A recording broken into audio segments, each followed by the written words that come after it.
Hello everyone, welcome to learner bee. I am Shivani Chauhan. Class 6 English का half yearly का question paper हम देख रहे हैं। कम्प्लीटली सॉल्व्ड ये पेपर है। सबसे पहले रीडिंग सेक्शन है। Athletes in India has become synonym with Milkha Singh and PT Usha. यानी कि इंडिया में जो एथलीट्स हैं, हमारे देश में एथलीट्स के बारे में अगर हम बात करते हैं तो पीटी ऊषा और मिल्खा सिंह का नाम तो आता ही आता है ना। Born in poor family, this Kerala girl showed her rare talent in सब जूनियर चैम्पियनशिप। और जो ये पीटी ऊषा हैं, ये केरला में इनका जन्म हुआ था और ये सब जूनियर चैम्पियनशिप में इन्होंने सबसे पहले अपना टैलेंट दिखाया था।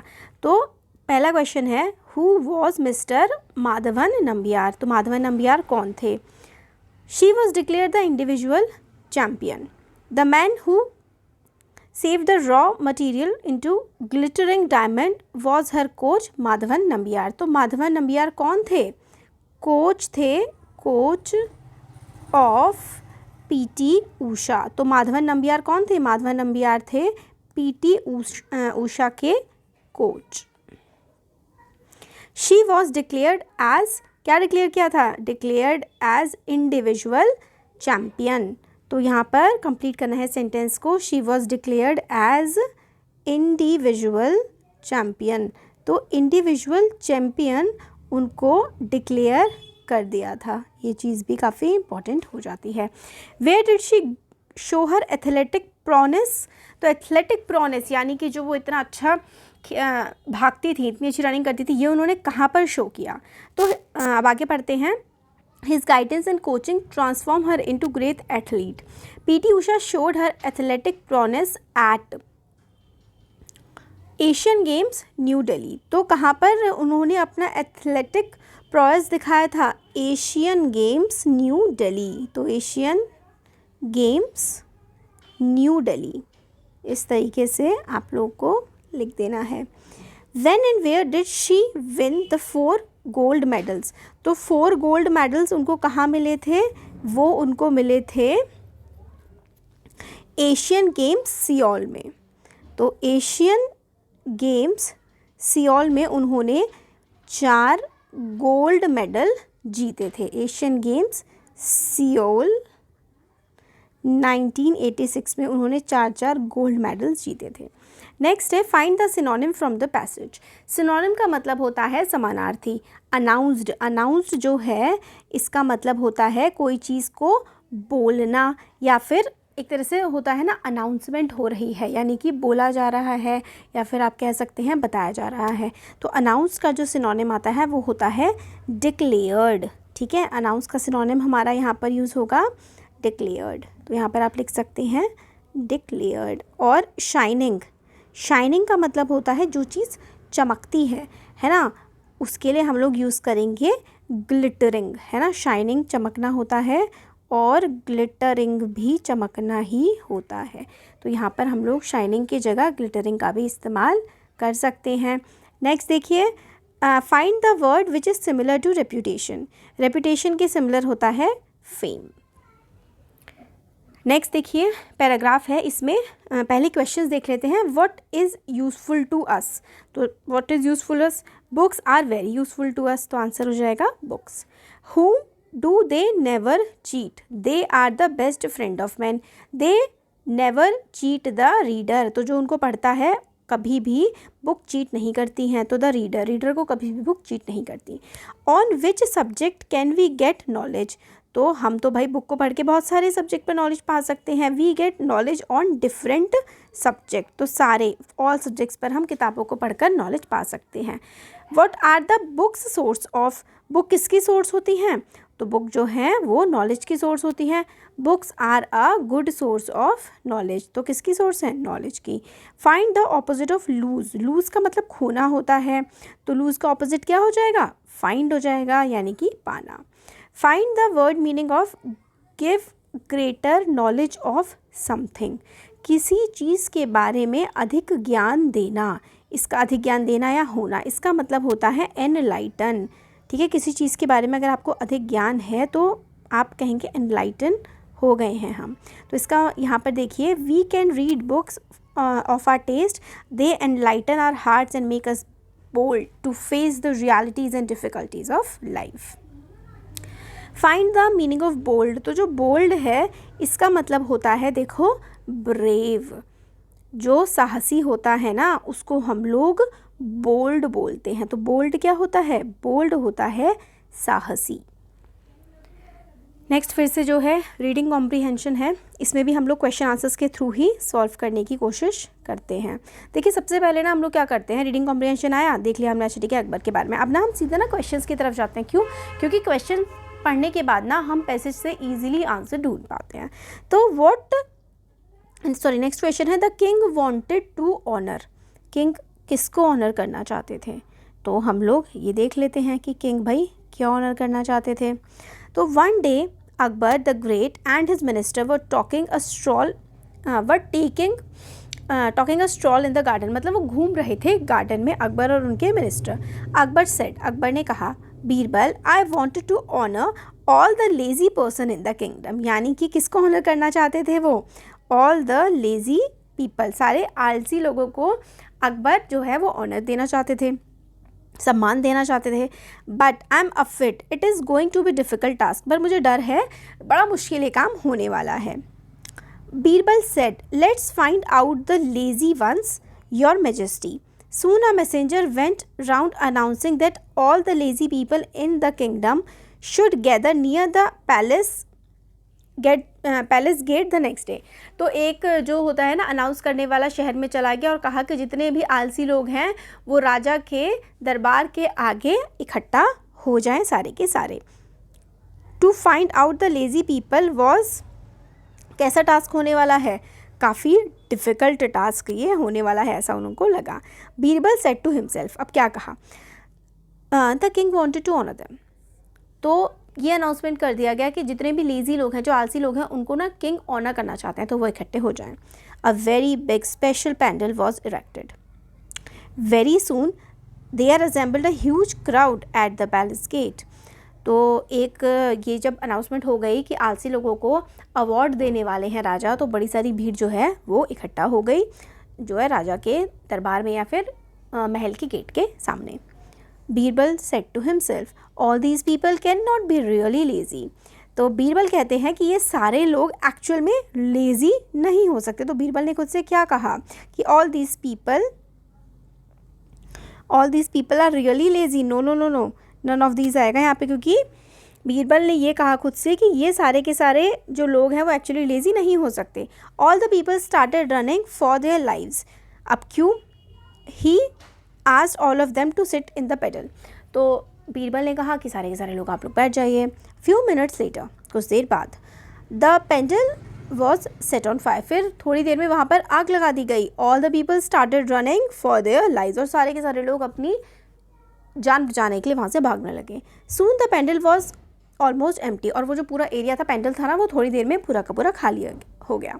Birbal went near the pandal and found 2 men sitting in a corner unconcerned about the fire. फिर थोड़ी देर बाद बीरबल वहाँ गए और देखा कि 2 लोग अभी भी वहाँ पर बैठे हुए हैं. ज़्यादा लोग तो वहाँ से भाग चुके हैं, बट 2 लोग एक्चुअली वहाँ पर अभी भी बैठे हुए हैं, बजाय कि आग लग चुकी है. फिर भी बीरबल सेड टू अकबर, बीरबल ने अकबर से कहा, your majesty these are the ones who are really lazy. ये 2 हैं जो सच में बिल्कुल आलसी हैं. You should honour them. Akbar announce them with good food, Akbar honoured them with good food and clothing and gave them some money. तो फिर अकबर ने उनको कुछ कपड़े दिए, खाना दिया और कुछ पैसा भी दिया. तो ये देखिए नेक्स्ट है यहाँ पर, all the people start running for their lives because सारे के सारे लोग अपनी ज़िंदगी बचाने के लिए भागने लगे, क्योंकि वहाँ पर पेडल पर फायर लग गई थी, मतलब आग लग गई थी. ऑपोजिट ऑफ डिस्पर्स, डिस्पर्स का मतलब होता है इधर उधर बिखर जाना, है ना. तो इसका ऑपोजिट उल्टा होगा असेंबल्ड, यानी कि इकट्ठा हो जाना. सिनोनिम यानी कि समानार्थी शब्द रिस्पेक्ट का क्या होगा? ऑनर होगा. राइटिंग सेक्शन हम लोग बाद में देखते हैं. इससे पहले हम लोग ना ग्रामर सेक्शन देख लेते हैं. ग्रामर में हम लोगों को बोला गया है ग्रामर सेक्शन में कि भाई rearrange the jumbled word and form meaningful sentence. तो हम लोगों को ना मीनिंगफुल सेंटेंस जम्बल वर्ड से बनाने हैं. तो मीनिंगफुल सेंटेंस कैसे बनाए जाते हैं? जैसे कि ये है, were many people on the their platform. तो सिंपल सा निकल रहा है कि भाई there were many people on the platform. Platform पे काफ़ी सारे लोग थे. Important films than studies more are. Studies are more important than films. ये बात हम लोगों को समझ में आती है। Should respect we our elders, यानी कि वी है ना, इस तरीके से बनेगा ये, we should respect our elders, we should respect our elders. Black cotton well soil grows in, तो इसका जो बनेगा वो ये बनेगा कि cotton grows well in black soil, इसका बनेगा cotton grows well in black soil. यहाँ पर लिख दीजिए cotton grows well in black soil, ये इसका आंसर हो जाएगा कि भाई कॉटन जो है वो अच्छी उगती है ब्लैक कलर की सॉइल में। नेक्स्ट आता है make noun forms from the words. इनमें से हमें नाउन फॉर्म बनाना है, तो बिटर, बिटर को आप लोग क्या कहेंगे, बिटरनेस। नाउन बनाने के लिए हो जाएगा ये बिटरनेस। और सिंसेयर क्या हो जाएगा, सिंसेयर हो जाएगा हमारा सिंसेरिटी, सिंसेरिटी ये हो जाएगा। इसमें हमें ये प्रपोजिशंस कंप्लीट करके फिल करनी है। The history of Indian railways, history of Indian railways begin in April 16, 1853 when first railway train steamed out on maiden run for Boribandar to Thane covering the distance of 34 kilometers, तो ये हो जाएगा। Choose the correct forms of the noun given in the brackets, तो noun के correct forms हम लोगों को बतानी है। A large dash is expected, तो a large crowd यहाँ पे आएगा, a large crowd is expected।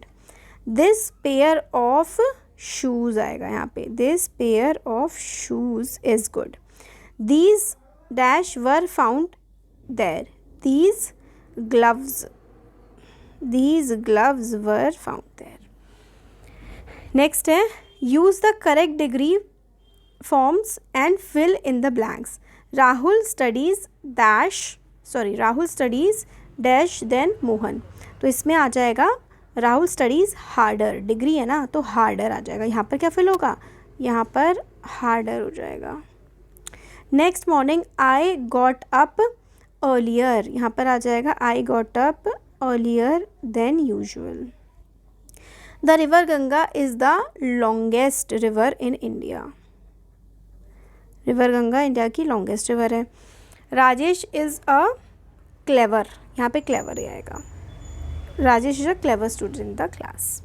Literature, तो लिटरेचर में अब हम लोगों को करने हैं question answers. Read the following textual extract and answer the following questions, तो हमें एक्सट्रैक्ट पढ़ना है और इसका हमें आंसर करना है।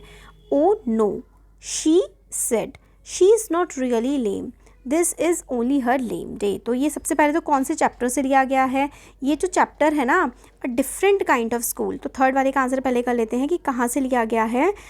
A different kind of school है ना chapter, a different kind of school, different kind of school, यहाँ से ये लिया गया है। What game is being played by हर, कौन सा गेम खेला जा रहा है, लेम डे का उसका गेम है।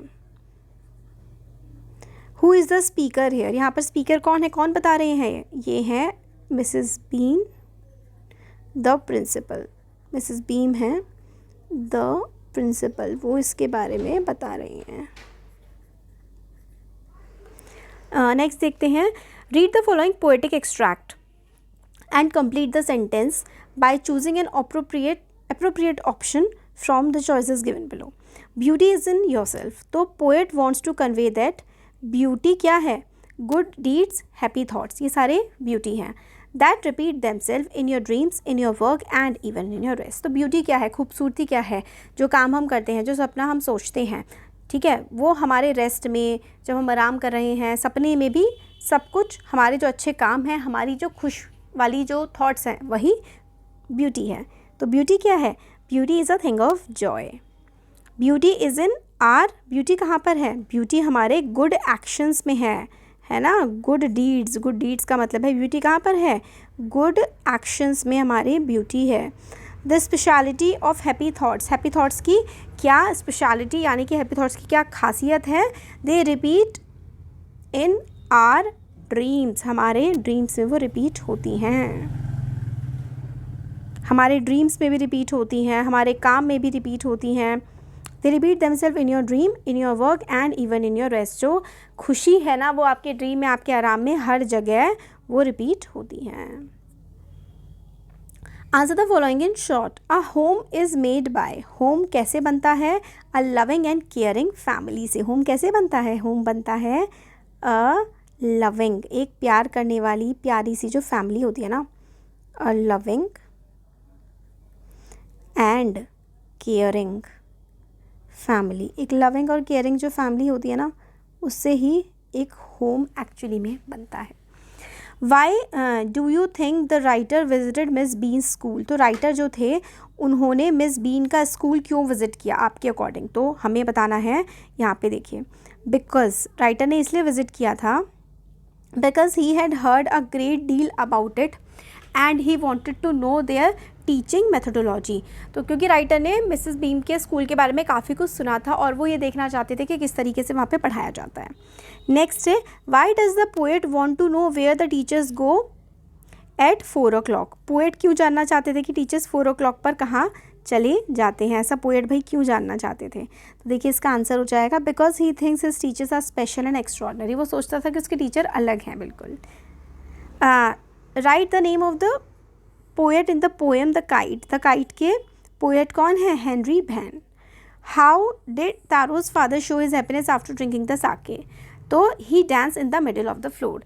तो जो तारो के फादर थे उन्होंने साके पीने के बाद डांस किया फ्लोर पर। नेक्स्ट है, Y did the dog feel the need for a master? Dog को मास्टर की ज़रूरत क्यों थी? तो because he was tired of wandering in the forest searching for the food. वो थक चुका था घूमते घूमते अलग जंगलों में खाना ढूंढते ढूंढते। And was also frightened by other animals stronger than him. और वो उन जानवरों से भी बहुत डरता था जो जानवर कुत्ते से ज़्यादा स्ट्रॉन्ग थे। How did Taro discover the waterfall? Taro को वाटरफॉल कैसे मिला? तो once he was cutting wood in the forest. एक बार वो जंगल में पेड़ काट रहा था, लकड़ी काट रहा था। He heard a sound of rushing water near by, और उसने सुना एक बहुत ही जैसे झरने की बहने की आवाज़ आई। He also felt very thirsty, और उसको काफ़ी ज़्यादा प्यास भी लग रही थी। So he went into the direction of the sound, तो वो जहाँ से आवाज़ आ रही थी उस तरफ को गया। He found a waterfall there, और वहाँ पर उसने जो है पानी का झरना देखा। Where was Kalpana Chawla born? Why is she called Indian American?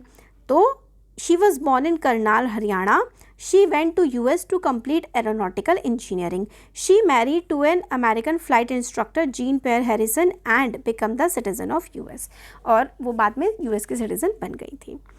What was the game that every child in the school has to play? तो क्या गेम बच्चों को खेलना पड़ता था? तो 1 lame day, 1 deaf day, 1 injured day, 1 blind day and 1 dumb day. ये बच्चों को खेलना पड़ता था स्कूल में गेम.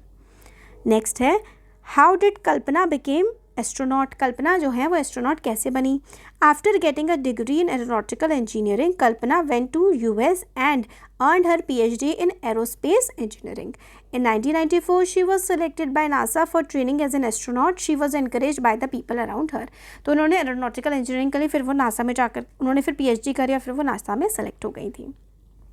उनके आसपास के लोगों ने भी उन्हें काफ़ी एनकरेज किया था, उत्साहित किया था, प्रोत्साहित किया था actually. Why did the other courtiers want Tansen to sing Raag Deepak? बाकी सारे दरबारी क्यों चाहते थे कि तानसेन राग दीपक गाएं? तो आंसर है, the other courtiers were jealous of Tansen. बाकी सारे दरबारी जो थे वो तानसेन से बहुत जलते थे. Their plan was to make him sing Raag Deepak so that he would burn into ashes and they would get rid of him. वो चाहते थे कि तानसेन जो है राग दीपक गाए और तानसेन जल के मर जाएगा और उन लोगों को तानसेन से छुटकारा मिल जाएगा. Y did the other governor grow jealous of the shepherd? बाकी गवर्नर जो है शेफर्ड से जेलस क्यों फील करने लगे, जलने क्यों लगे? The other governor were jealous of shepherd the new governor as very soon he became more popular than them throughout the country, क्योंकि वो शेफर्ड, वो गडरिया बहुत ज़्यादा फेमस हो गया था. व्हाट मेड रे think the visitor was not really a shopper. रे को कैसे लगा कि विजिटर शॉपर नहीं है? बिकॉज रे was quite experienced and a wise shopkeeper. Because रे क्योंकि काफ़ी ज़्यादा एक्सपीरियंस था और काफ़ी वाइज शॉपकीपर था. Right a paragraph on my recent quarrel, use your own ideas along with the ideas in the poem. तो एक पैराग्राफ लिखना है माई रिसेंट क्वेरल पर, मतलब आपका रिसेंट जो झगड़ा हुआ है. तो इस तरीके से आप लोग ले सकते हैं कि लास्ट वीक आई क्वेरल्ड, रीज़न बता सकते हैं किस तरीके से आपने लड़ाई करी, फिर उसके बाद क्या हुआ, रिजल्ट क्या हुआ क्वेरल का, और फाइनली किसने सॉरी कहा. तो आप जो है अपनी फ्रेंड से लड़ लिए कि जो है उसने आपकी कॉपी फाड़ी है, बट फिर आप लोगों का काफ़ी तेज़ झगड़ा हो गया, बट बाद में पता लगा कि आपकी जो है खुद ही आपने वो कॉपी का पन्ना फाड़ा था, फिर आपने लास्ट में सॉरी कह दिया. इस तरीके से आप लोग बोल सकते हैं कि भाई ऐसे मेरा झगड़ा वगड़ा हुआ था और मैंने ऐसे सॉल्व किया. अब हमारे जो है इसमें आता है राइटिंग सेक्शन. राइटिंग सेक्शन में देखो हम लोगों को बोला गया है इसमें कि आप लोग क्या हैं, सपोज़ करो कि ऋषिकेश, ऋषिता हैं आप, लिविंग एट अनूपनगर इंदौर. आपको एक लेटर लिखना है अपने ग्रैंडफादर को, thanking him for gift he Saint on your birthday, और ये भी बताना है कि वो काफ़ी ज़्यादा यूज़फुल गिफ्ट आपके लिए साबित हुआ है.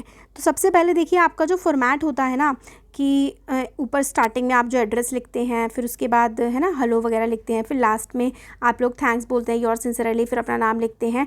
इनके ही इस पूरे फॉर्मेट के ना आपके 2 मार्क्स हो जाते हैं. सेंडर एड्रेस, डेट, सैल्यूटेशन, फिर कंटेंट आता है कि भाई थैंक यू, आपने मुझे जो है बर्थडे गिफ्ट भेजा और ये मेरे लिए यूज़फुल था. इस तरीके से आप लोग जो है वो पूरा का पूरा लिखते हैं. हिंट्स जो हैं, राइट अ पैराग्राफ. पैराग्राफ आपको देना है माई ड्रीम, कि आप क्या बनना चाहते हैं. तो जो भी आपका ड्रीम होगा वो आप उसके बारे में लिख सकते हैं. इन तीनों में से आप कोई सा भी, ब्यूटी के बारे में या फिर माई ड्रीम के बारे में. फिर एक स्टोरी लिखनी है आपको, सूटेबल टाइटल बताना है. स्टोरी किस तरीके से बनानी है, इसमें आप लोगों को a farmer has a hen, it lays a golden egg every day. ठीक है. फिर the man collects golden egg every day, is very happy, मतलब एक आदमी था, उसके पास एक मुर्गी थी, वो डेली सोने का अंडा देती थी, वो अंडा ले लेता था, वो बहुत खुश था और वो चाहता था कि उसको बहुत सारा गोल्ड एक साथ मिल जाए. वो बहुत ज़्यादा लालची हो गया और उसने हैन को मार दिया. फिर उसको रियलाइज़ हुआ कि भाई अगर हैन मर गई तो अब गोल्ड कहाँ से ही आएगा. तो मॉरल ऑफ द स्टोरी क्या है कि भाई हमें बहुत ज़्यादा ग्रीडी या फिर लालची नहीं होना चाहिए. तो इस तरीके से आप लोग स्टोरीज़ की बना सकते हैं. ये हम लोगों ने पूरा का पूरा पेपर देखा, पेपर पूरा हमने एनालाइज़ किया. इसी तरीके का एग्जाम में पेपर आपका आने वाला है. इसको अच्छे से प्रिपेयर करके पढ़ के जाइएगा. वीडियो पसंद आया तो like, share and subscribe. Thank you.